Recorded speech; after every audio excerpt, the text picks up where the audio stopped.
We all know the world runs on oil, but have you ever stopped to think about how stable the network that actually delivers it is?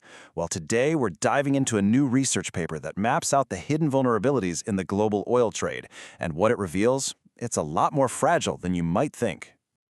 Just take a look at this map. It gives you a sense of the incredible scale we're talking about.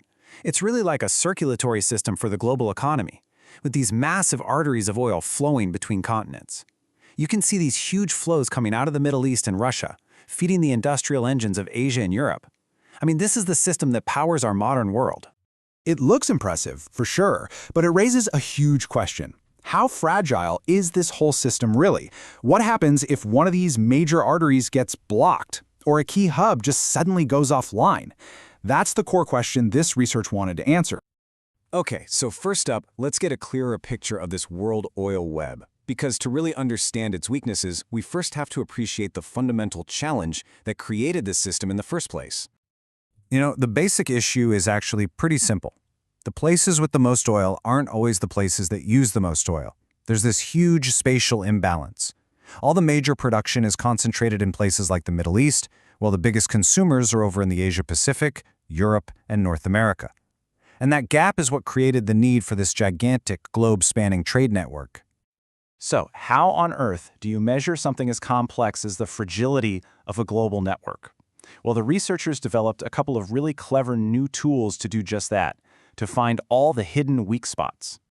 The first tool is called the Stability Index. And think of it this way. Is your income more stable if you have one huge client or 10 smaller ones? It's a no-brainer, right? 10 smaller ones. The Stability Index applies that exact same logic to the oil trade. It measures risk based on diversity. So a country that relies on just a handful of partners is considered way less stable and way more vulnerable.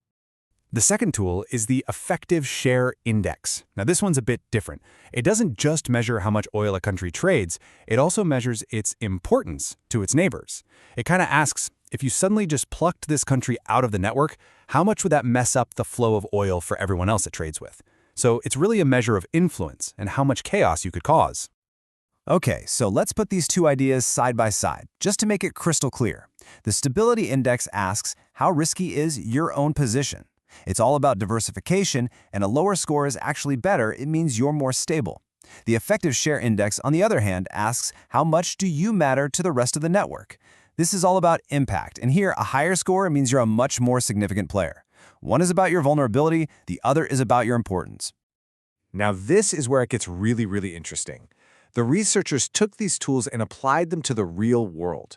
This next section is going to show us the unstable superpowers and visualize exactly where all this risk is concentrated. And check out this map. It really lays out the results for exporters. All those countries in red are rated as having the highest instability. And if you look closely, you'll see some surprising names in there. We're talking major players like Saudi Arabia, Russia, and even Canada. So why is that?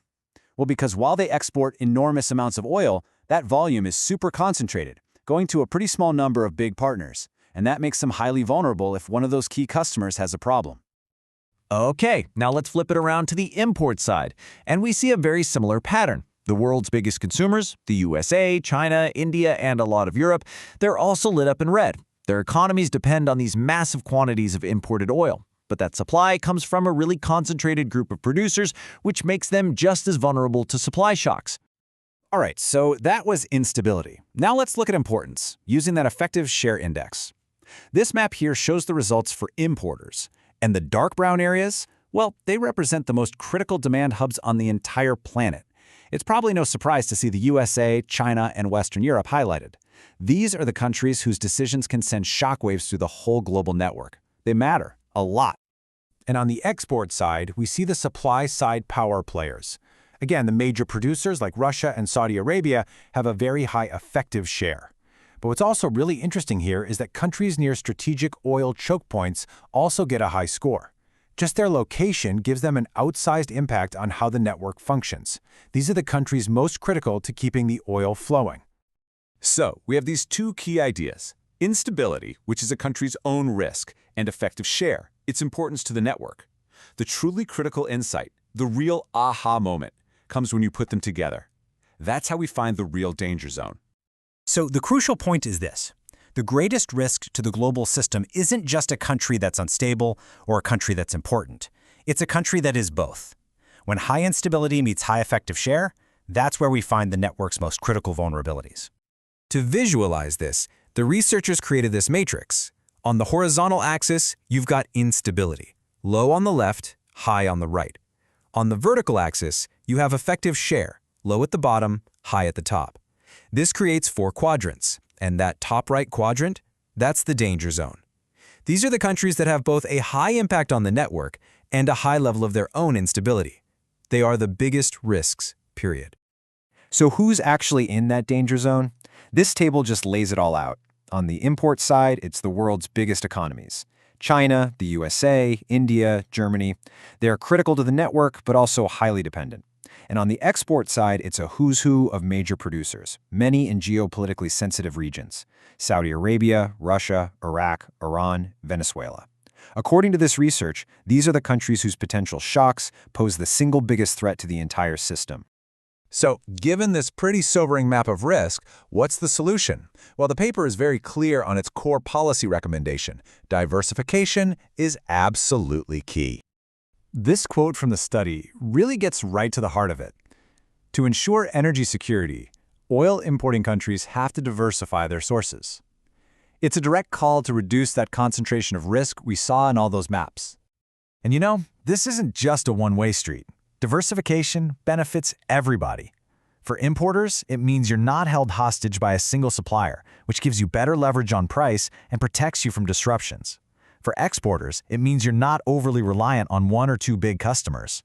If demand slumps in one country, you've got other markets to sell to. It just builds resilience on both sides of the equation. This research gives us a powerful new way to see the hidden risks in the oil market, but it also leaves us with a much bigger question. In an increasingly chaotic and interconnected world, can a network for a single, vital commodity like this ever be truly secure? Something to think about.